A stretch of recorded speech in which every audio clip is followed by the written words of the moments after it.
नमस्कार दोस्तों, मैं नीरज सिंह आपका स्वागत करता हूं मेरे YouTube चैनल पे। तो आज हम पढ़ने जा रहे हैं बिजनेस स्टडीज, जो कि चैप्टर फर्स्ट का पार्ट 4 होने वाला है। तो अगर आपने पिछले पार्ट्स नहीं देखे हैं तो लिंक डिस्क्रिप्शन में है, जाके एक बार चेकआउट कर लें, उन्हें ज़रूर देखें। तो चलते हैं, फिलहाल जो बचे हुए टॉपिक थे चैप्टर फर्स्ट के वो पढ़ते हैं हम। आइए फिर।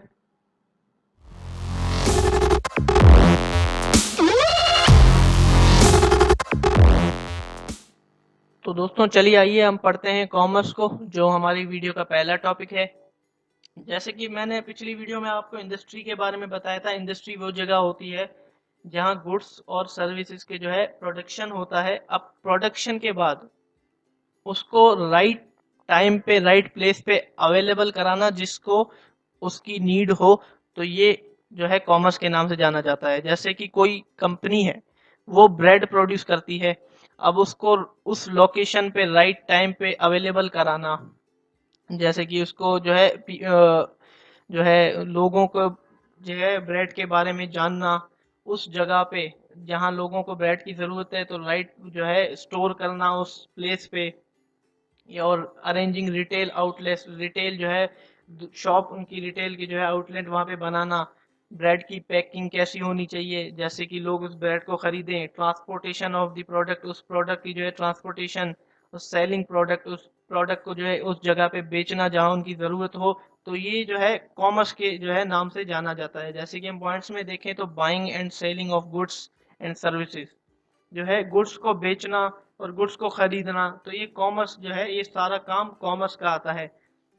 जैसे कि point of production to the point of consumption में जो है फ्लो बना के रखना, उसकी जो है सप्लाई बना के रखना, जैसे कि लोगों को जब चाहे ज़रूरत हो तो वो हमारी ब्रेड को खरीद सकें। तो ये सारी जो है एक्टिविटीज जो आती हैं, ये कॉमर्स के अंडर में आती हैं। इनके बारे में हम आगे पढ़ते हैं। चलो यार। तो दोस्तों हम यहाँ देख सकते हैं कि जो है कॉमर्स को जो है दो भागों में क्लासिफाई किया गया है। पहला तो ट्रेड और दूसरा ऑक्सिलरी टू ट्रेड। जैसे कि दोस्तों पहली एक्टिविटी जो है purchase and sale of goods and services, जो है खरीदना गुड्स की और उसको जो है बेचना, तो इसको तो हम ट्रेड कहते हैं। और जो दूसरी, जो स्मूथ फ्लो बना के रखना उस जगह पे जहाँ कस्टमर जो है उस गुड्स को खरीदता है, उसमें स्मूथ फ्लो बना के रखना, मतलब कि जो है अच्छे से सप्लाई बना के रखना, तो ये जो है ऑक्सिलरीज टू ट्रेड जो है इसको हम कहते हैं। और इसको हम एड्स टू ट्रेड भी कहते हैं। तो इनके बारे में हम आगे जानकारी में पढ़ते हैं। चलिए।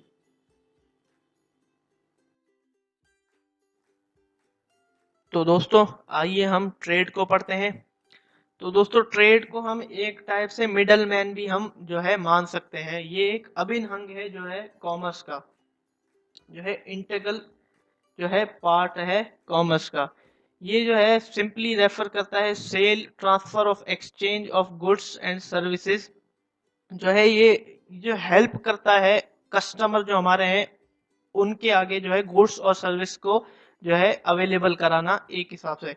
जैसे कि जो है मैन्युफैक्चर है, उसके लिए बहुत मुश्किल हो जाता है। जो है प्रोड्यूस करता है बल्क में कोई भी गुड्स को, उसके लिए ये मुश्किल हो जाता है कि वो डायरेक्ट जो है कंज्यूमर तक वो गुड्स को पहुंचा सके। तो उसको बीच में जो है मिडल मैन भी रखने होते हैं। तो उस मिडल मैन का जो प्रोसेस चलता है, इसको हम ट्रेड बोलते हैं। जैसे पॉइंट्स में हम देखें, it involves actual buying and selling of goods, जो है यहाँ पे जो है ट्रेड में जो है एक्चुअल में जो है खरीदा और बेचा जाता है गुड्स को। It refers to producing goods from one place या person to sell it another person and another place. तो जो है यहाँ पे एक जो है जगह से जो है परचेज की जाती है गुड्स की, और दूसरी जगह पे उस गुड्स को जो है बेचा जाता है। Trader also known as middleman facility और डिस्ट्रीब्यूशन ऑफ गुड्स, जैसे कि मैंने बताया, इसको जो है हम मिडल मैन भी जो है मान सकते हैं। जैसे कि एक हम चौथे पॉइंट में एग्जांपल देखते हैं, द स्टेट ऑफ पंजाब में be producing plenty of rice without much demand for it in its own state। जैसे कि पंजाब राज्य जो है इंडिया का, जो है वो चावल की खेती बहुत ज़्यादा करता है। हालांकि उसके जो खुद के स्टेट में जो है चावल की डिमांड इतनी ज़्यादा नहीं है, लेकिन जो ट्रेडर होते हैं वो जो है पंजाब से चावल को खरीदते हैं और उसको अलग अलग स्टेट में, इंडिया के वेस्ट बंगाल, उड़ीसा जैसे कि अलग अलग स्टेट में जो है अवेलेबल कराते हैं और उसकी जो है डिमांड और सप्लाई रेशियो को मेंटेन रखते हैं। तो ये सारा काम जो है ट्रेड का होता है। एक टाइप से ये जो है परचेज एंड सेलिंग के बीच में जो है एक मिडल का काम करता है। जैसे कि दोस्तों बेसिस ऑफ एरिया, एरिया के बेस पे जो है ट्रेड को दो पार्ट में डिवाइड किया गया है, इंटरनल ट्रेड और एक्सटर्नल ट्रेड। चलिए आइए अब इसको पढ़ते हैं हम। तो चलिए दोस्तों पढ़ते हैं इंटरनल और एक्सटर्नल ट्रेड को। जैसे कि कोई भी ट्रेड जो है उस कंट्री की बाउंड्री के अंदर ही हो रहा है, उस कंट्री की बाउंड्रीज के उस कंट्री के अंदर ही हो रहा है तो वो इंटरनल ट्रेड कहलाता है। जैसे कि एक एग्जांपल दूं, जो कि एक ट्रेडर है वो जो है वूलन खरीद रहा है, वूलन गारमेंट खरीद रहा है लुधियाना से, जो है मैन्युफैक्चर लुधियाना में ज्यादा जो है कपड़ों की मार्केट जो है बहुत बड़ी है लुधियाना में, तो वहां से जो है वो परचेज कर रहा है और दिल्ली के जो है रिटेलर को वो बेच रहा है। तो ये जो प्रोसेस है ट्रेड का, तो ये एक ही कंट्री के अंदर हो रहा है क्योंकि दिल्ली और लुधियाना इंडिया में है, एक ही कंट्री में है। तो ये जो प्रोसेस है इंटर जो ट्रेड का और एक ही कंट्री के अंदर ही हो रहा है तो ये इंटरनल ट्रेड कहलाता है। जैसे कि इससे हमने दो बातें सीखी कि बाइंग फ्रॉम मैन्युफैक्चर और and selling it to retailer in bulk, तो ये जो है बल्क में जो माल बेचा जाता है तो ये होलसेल ट्रेड कहलाता है। और जो है एक एक पीस, मान लीजिए एक एक पीस और एक एक प्रोडक्ट उसको बेचा जाएगा तो ये जो है रिटेल ट्रेड माना जाता है। तो रिटेल ट्रेड। तो चलिए पढ़ते हैं एक्सटर्नल ट्रेड को। जैसे कि कोई भी ट्रेड जो है उस आउट ऑफ कंट्री चला जाता है, आउट ऑफ कंट्री जो है बाउंड्रीज के बाहर चला जाएगा तो वो एक्सटर्नल ट्रेड माना जाएगा। इन अदर वर्ड्स देखें, external trade refer to buying और selling goods and service across national boundary, जो है देश के बाहर जो गुड्स बेची जाती हैं तो वो जो है एक्सटर्नल ट्रेड माना जाता है। तो जैसे कि इसमें हम 3 पॉइंट देखते हैं कि A purchase goods from firm of country B to sold to be sold in their own country. जैसे कि ए से जो है ए कंट्री है, जैसे कि इंडिया की हम मान बात करेंगे तो चाइना से जो है वो प्रोडक्ट खरीदता है अपनी ओन कंट्री में बेचने के लिए, तो इसको हम कहते हैं इंपोर्ट ट्रेड, इंपोर्ट ट्रेड। तो जैसे कि as A sells goods produce in their own country to firm of country B, this is known as export trade. जैसे कि हम मान लेते हैं इंडिया की बात करते हैं तो चाय पत्ती की यहाँ उपज बहुत ज्यादा है, तो चाय पत्ती जो है प्रोड्यूस करता है इंडिया दूसरे कंट्रीज को बेचने के लिए, तो ये कही जाती है कि एक्सपोर्ट ट्रेड। जैसे कि आप पढ़ते हैं इंटरपोर्ट ट्रेड, ये क्या होता है, जैसे कि जापान की चाइना से ज्यादा बनती नहीं है लेकिन जापान को चाइना से कुछ खरीदना हो तो वो इंडिया से कहता है, तो जो भी जापान को चाहिए हो वो जो है इंडिया चाइना से खरीद के जापान को दे देता है, बेच देता है। तो ये जो है प्रोसेस के इस प्रोसेस को हम कहते हैं इंटरपोर्ट ट्रेड। तो दोस्तों चलिए हम पढ़ते हैं ऑक्सिलरीज टू ट्रेड को। इसको हम एक हिसाब से जो है जो व्यापार में, जो ट्रेड में जो है जो हेल्पफुल एक्टिविटीज होती हैं, व्यापार सहायक क्रियाएं जो होती हैं, इसको हम ये कह सकते हैं। इसके अंदर जैसे कि हमने जो है ट्रेड तो कर दिया, उसको जो है ब्रेड को, मान लीजिए ब्रेड हमारा प्रोडक्ट है, उसको जो है हमने एडवर्टाइज कर लिया, लोगों को पता चल गया, लेकिन जो है उस जगह पे उसको जो है कस्टमर को ब्रेड चाहिए, तो ये जो है ऑक्सिलरीज टू ट्रेड के अंदर आएगा। जैसे कि ट्रांसपोर्ट ऑफ गुड्स, उस जगह पे पहुंचा दिया ट्रांसपोर्ट करके, स्टोरेज ऑफ गुड्स, वहां पे जो है स्टोर करके रख दिया गुड्स को, तो ये जो है ऑक्सिलरीज टू ट्रेड के अंदर आ जाएगा।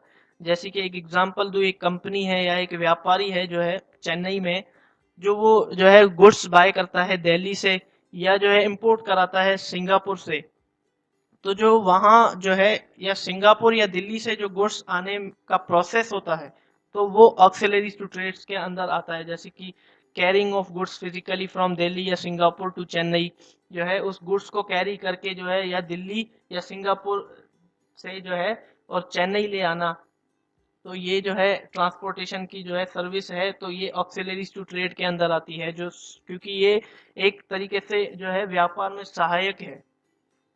जैसे कि सिस्टमेटिक स्टोरेज ऑफ गुड्स, जो है goods at received at Chennai, जो है ये जो है वेयर हाउसिंग कहलाता है, इस गुड्स को स्टोर करना उस जगह पे। तो ये भी एक हेल्पफुल एक्टिविटी है जो है ट्रेड के अंदर। Systematic storage of goods once the goods are received at Chennai, वही है ये भी। Covering risk of damage loss of goods transit from Delhi Singapore while it is in store called insurance. जैसे कि अब गुड्स जो है डैमेज हो जाती है या गुड्स जो है लॉस हो जाती हैं, तो उस चीज़ का इंश्योरेंस होना जो है, तो ये भी एक हेल्पफुल जो है एक्टिविटी है बिजनेस के लिए। तो ये भी ऑक्सिलरीज टू ट्रेड के अंदर आ जाती है। तो जैसे कि exchange of information with each other, तो पोस्टल एंड टेलीकॉम सर्विसेज, जैसे कि कम्युनिकेशन करना कि हाँ जो है आपका माल यहाँ पहुँच गया है वगैरह वगैरह। तो ये भी जो है एक सर्विस जो है आसान कर देती है ट्रेड को करने में। एडवर्टाइजमेंट भी जो है एक जो है ऑक्सिलरी टू ट्रेड का भी पार्ट है, ये भी एक जो है आसान बनाता है जो है ट्रेड करने में। जैसे कि in today competitive market it is not possible for a businessman to sit and wait for the customer after investing heavily in business। जैसे कि एक बिजनेसमैन के लिए जो है पॉसिबल नहीं है कि हाँ उसने जो है इन्वेस्ट कर दिया बिजनेस में पैसा और अब बैठ जाए और कस्टमर का वेट करे। To attract customer towards his product, a producer has to provide full knowledge of his product to the customer। जो है कस्टमर को अट्रैक्ट करने के लिए अपने प्रोडक्ट पे तो ये जो है प्रोड्यूसर जो है कस्टमर को जो है प्रोवाइड करे एक अच्छी नॉलेज उसके प्रोडक्ट के बारे में कि क्या है उसका प्रोडक्ट और वो जो है कस्टमर उस प्रोडक्ट को क्यों खरीदे। एडवर्टाइजिंग डज दिस प्रॉपरली, जो है एडवर्टाइजमेंट जो होती है जो है अच्छे से ये काम करती है। तो जो है ये भी एक ट्रेड का हेल्पफुल जो है एक्टिविटी है ट्रेड के लिए। जो ये सारी जो एक्टिविटी होती हैं ये ट्रेड को जो है आसान बनाने का काम करती है, एक जो है सपोर्ट प्रोवाइड करती है ट्रेड एक्टिविटीज को। तो इसी को हम कहते हैं जो है एक्सेलरीज टू ट्रेड। तो दोस्तों देखिए हम यहाँ देख पा रहे होंगे क्लासिफिकेशन ऑफ कॉमर्स का क्लासीफाई, तो दो पार्ट में जो है क्लासीफाई किया गया था, trade and auxiliaries to trade.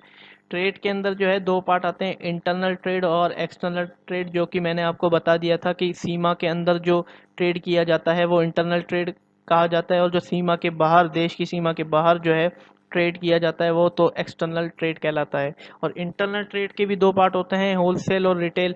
जैसे कि बल्क में माल बेचना जो है तो वो कहलाता है जो है होलसेल ट्रेड, और जो है एक एक प्रोडक्ट बेचना तो वो जो है रिटेल ट्रेड कहलाता है। एक्सटर्नल ट्रेड में भी दो पार्ट होते हैं, इंपोर्ट, और तीन पार्ट होते हैं, एक्सपोर्ट और इंटरपोर्ट।